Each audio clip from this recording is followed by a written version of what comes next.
beautiful humans. My name is Corey Keith, and I'm talking to you today about National Coming Out Day in the States. I know this is Canada, but it's an important conversation.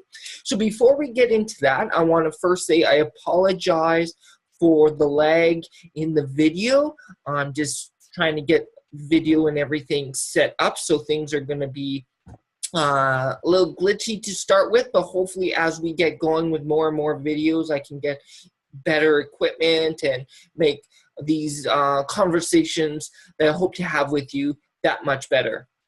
Anyhow, so what I want to really talk about is two things. One is the conversation about the importance of coming out. And there's multiple reasons, and I want to share my own coming out stories. And it is stories because it is not linear, it is not a single point, and I have multiple identities, and as such, all require their own story in terms of how I came out and how they affected me and how I grew and that kind of thing. So I want to first start off talking about the importance of coming out. Now, coming out is something that's now become a tag for almost anything that in some way that has some kind of stigma attached to it. And actually, I think that's a really good thing because it is all a form of coming out. In this case, we're going to be talking more about sexuality and gender as this day, October 11th, was intended for, although all those other pieces are important, and I'll probably speak to them at a later date at some point. And if you want anything specific, please ask me and I can speak to that. So in terms of coming out, we're talking about sexual orientation, sexuality, gender, that kind of thing. And why is this so important? Number one, over and over again, the research has shown that when individuals come out, they are mostly going to be a less cut off from other people. They're going to have emotional support. People are going to be more and more able to say, no, you're awesome just the way you are, and can provide that stability and support. Even if things go badly, now it's out in the open, right? It's always a risk. If I come out to my parents, are they going to say something bad? Are they going to reject me? Now, of course, there are potential of abuse, and that still happens. And hopefully, I can provide a little bit of strategies around that, especially if you're youth or someone that lives with your parents. But generally, emotional stability, self-esteem, suicidal ideation, the latter definitely goes down, self-esteem goes up. Those kind of things happen because more and more often, people are understanding of different sexual orientations and gender identities and expressions. And so because of that, more and more people are receiving support, are affirming that who you are is just awesome. It doesn't matter where you sit, as long as you are compassionate and understanding towards other people, it doesn't matter, as long as, you know, you're accepting of other people as well, right?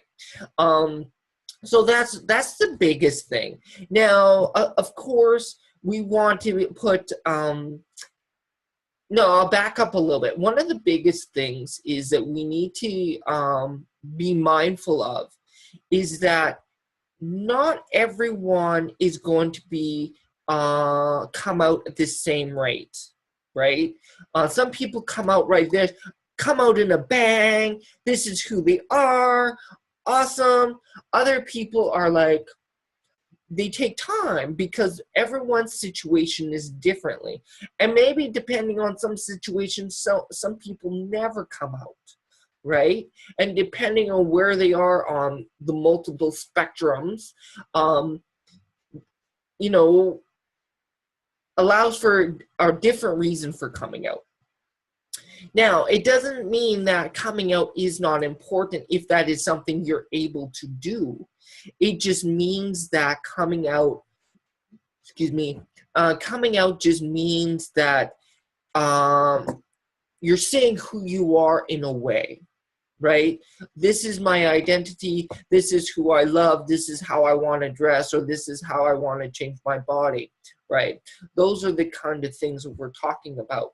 Now, and coming out is I would say is a political act. Anytime, because there's still, as long as there's still stigma out there, coming out is challenging that stigma, challenging still some myths and beliefs that exist in society about what it means to be gay, bi, trans, whatever, right? And so by doing that, it is an act of bravery, pushing up against that, right? And so it's really important. The more people who do it, the more people it gives permission to can come out as well, right? Whether you're trans, bi, whatever, it's all gives that permission. And it creates conversation about what it means to be trans, right? And it's becoming harder and harder. Almost everyone knows a gay person, right? And you know, and still people sometimes say, I don't know a trans person, right? But the more people who come out, the more that's going to be harder to say, and the more conversations are going to be had about what it means to be trans, right?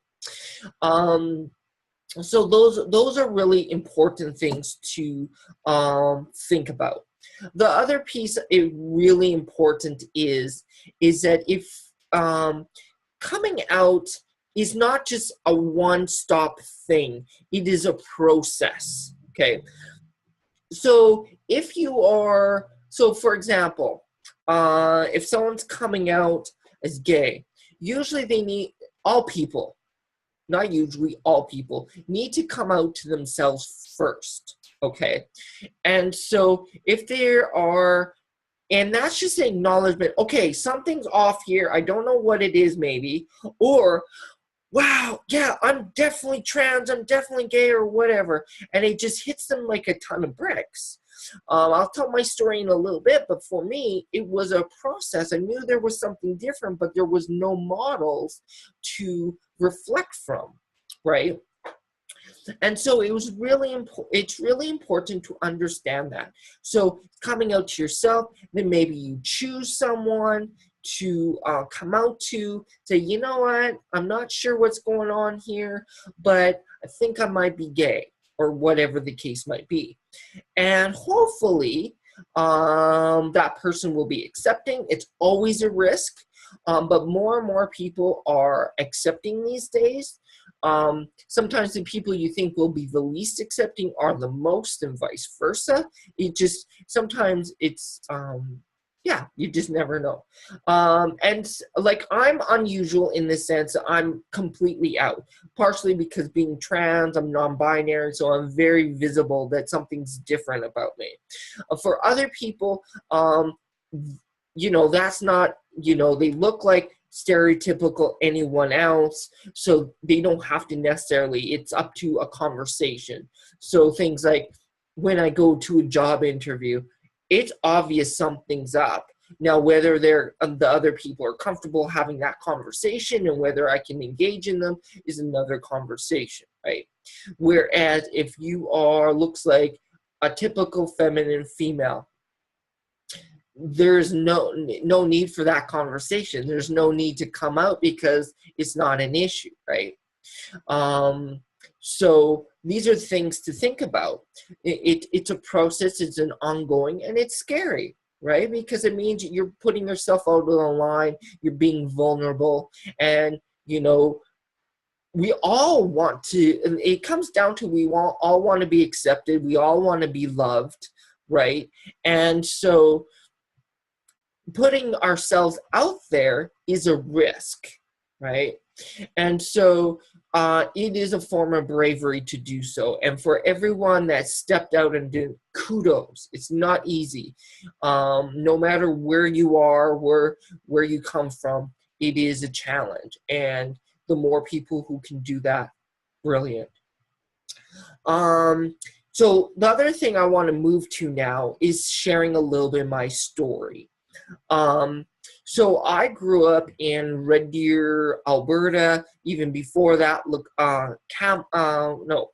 Stettler, Alberta. Okay, so if you know anything about that, Stettler, Alberta is very cowboy, rednecky. You know, most of Alberta is Bible Belt, that kind of thing. And so when I was young, my parents always created this safe. Didn't matter what kind of sexual orientation you were, they would always accept me, right? So they were unusual, and I'm really grateful for my parents to creating that space. However, I didn't identify as gay or lesbian, and there was something stronger that needed to be identified that wasn't being connected to, because like I said before, there was no model. So when I was in high school, I was definitely different on multiple levels. But I didn't know what that was. And so people would call me gay or fag and try and beat me up and that kind of thing. But being gay, like I said, didn't fit. There was something else, but there was no models. And it wasn't until college where I met my first trans person, that kind of thing, and just started getting comfortable in that. And during that time, I was in college, I was definitely already starting my advocacy and promotion of diversity and that kind of thing. And so I put on a week-long event for diversity called Red Days, and this was at Red Deer College, I should say. And at that time, the gay and lesbian group on campus would put on a drag show, and I thought, well, I might as well dress up and do it, put myself out there so other people can, right? Lo and behold, I enjoyed it. Not just because of the performance, because I was awful, but in and of itself, I enjoyed it, and I did it several times. But that time, it perked something in me. It said, not that I was big in the makeup or anything like that, but I like wearing those clothes. I like doing some of those things.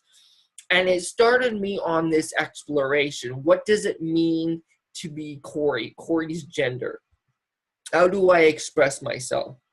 And it's taken me years to really come to terms what that means. And so I now use gender fluid as a way to describe myself. And so if you think about a spectrum, and I'm somewhere in the middle, but I move back and forth. So some days a little bit more masculine, some days a little bit more feminine, those kind of things. And so that's how I see myself and express myself.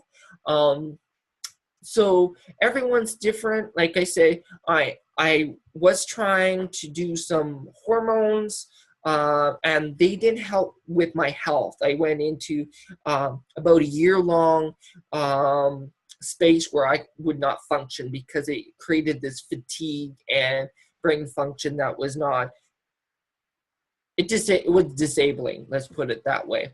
And then I had to stop in order to really sink into myself, and for me, because I don't have a high level of dysphoria, I have a low level. And for those that don't know, dysphoria is that feeling of disconnection or dislike of your physical body.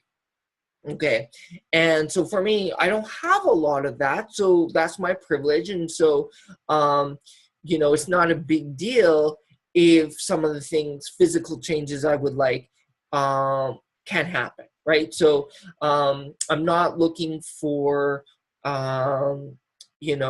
sex reassignment. Maybe a breast augmentation would be nice. Hair removal would be ideal. So those are the kind of things that I'm moving towards, and that, like everything, that takes time, and everyone's different and what they want and need in this spectrum and all of those kind of things. And what else so that's really my story for my gender. So my sexual orientation, I was really, in college, I really wanted to explore my sexual orientation, connect with people, connect with folks on a sexual level. And so I finally found someone I could hook up with. And this was in the early, oh God, 20 years ago or 25 years ago, I can't remember now. I'm still in first years of college and just really wanting to find out if I'm bi or what that looked like. And so finally found someone, and I went out, and he was really good in the sense that, because I was really nervous, I was shaking and all of that kind of stuff. And I finally went there, and number one, I didn't know about lube for anal sex at that time, and it really hurt. And so that was learning experience in itself. And the other piece that I learned, I felt really sick in the stomach because I was not attracted to this individual. And I went out to connect with this person in this way to find out. And the irony is, I found out through that experience that I didn't need to play with this person to know. But you needed to do that to find out, right? It's one of those paradoxical life things. And so it really, because there were some things I did like about the experience and those kind of things. And since then, I've had a few other experiences, and certainly have come to terms with a much broader understanding of my sexual orientation, and I use the term pansexual. And so that means I'm attracted to all genders. It doesn't matter what's between the legs, it's about what's the heart. And so although I have a tendency to be more attracted to women and sometimes to certain trans or non-binary people and occasionally guys, but that's kind of how my sexual orientation works. And so it's interesting. So, and also coming out as trans also helped influence me understanding my sexual orientation, because by being trans, I also understood that there was more than two genders, and that I could potentially be attracted to both, or more than the two, right? And so I've had beautiful relationships with women and trans people, and hoping at some point maybe there will be something that will happen with a male person at some point. So I should back up and talk a little bit about my relation coming out to my parents, because I think that's really important. A lot of people are interested about that part of the journey, and most people, that's always scary. So my parents, like I said, are really open. So when I told them I was bi or pan, they were really cool with it. It was trans that was a little bit more difficult. Whereas it wasn't that they weren't accepting, but didn't understand beyond the binary, thinking that there's either male or female. And so, like mom would, I would do something or wear something, and well, that's not quite a girl. So she's like, that's not what girls wear or do. And I'm like, well, I'm not a girl, right? And so it was really important that to explain this learning experience. And it's no judgment to my parents at all, because they're going through their own process of trying to understand all this new stuff, and so no judgment, is just the process, and helping them to understand so they can help me, right? With the rest of my family, it's always more complicated, as there's being much broader cowboy, redneck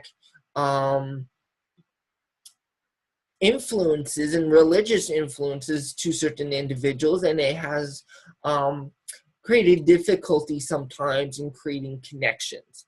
Now, one of the first things it was a learning experience, and looking back, I should have done in retrospect, and I do encourage this for anyone that is just thinking about coming out.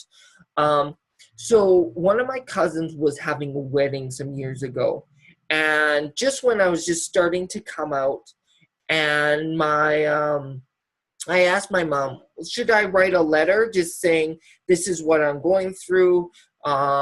Is it okay if I just come as I am? That kind of thing.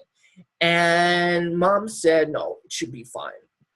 And so I go there in this, big dress and everything, and no one's saying anything, but they're sure looking at me. And I'm like, okay, and little whispers in behind and things like that. And it was like, it created this elephant in the room that no one wanted to talk about, right? And sometimes there'll be little conversations, but nothing has been really resolved. And in hindsight, I should have wrote that letter. In fact, wrote it to my whole extended family, just to create that dialogue and to open the door for conversation and say, I'm okay with questions. Yeah, there might be some questions I'm not comfortable with, but most of it I'm fine with. And that would have created a connection and dialogue and a beginning place. But I didn't do that, and I feel that sometimes it has created a rift. And so I really encourage folks to really reach out and create the opportunity for conversation. Not everyone's going to accept you or understand. That's just the way it goes. But more we can reach out and create opportunities for conversation, people will surprise you. And people will come around eventually. And sometimes it's hard. I have some family I'm hoping that things will be resolved, and it may or may not. I hope so, but we will see. Okay, so I'm going to close up now, and what I really want to say is I really encourage people, if they're able to, come out. But if you're not, find someone that you can talk to. Right, go to a support group, someone from the community, maybe someone will be accepting, and have at least one initial conversation. Sometimes there's lots of confusion, and that's part of the process. So I really encourage people to do that. And that's one of the things that I do, is I'm there to help people through that process. And it's not just coming out, it's all the things attached to it that can be like, what do I do about this, right? And so I've been through the process. I've helped lots of people through the coming out process, how to support families and all of that. So something to think about. So one of the things I would like to really encourage is people to share their coming out stories. And what was it like for them? And is there still things to work on or you move through? Coming out is an adventure for all of us. So I really want to hear those adventures. All right, so if you really like this video, press like. If you want to get more, subscribe, check out my website. I want to hear from you. Okay, thank you very much.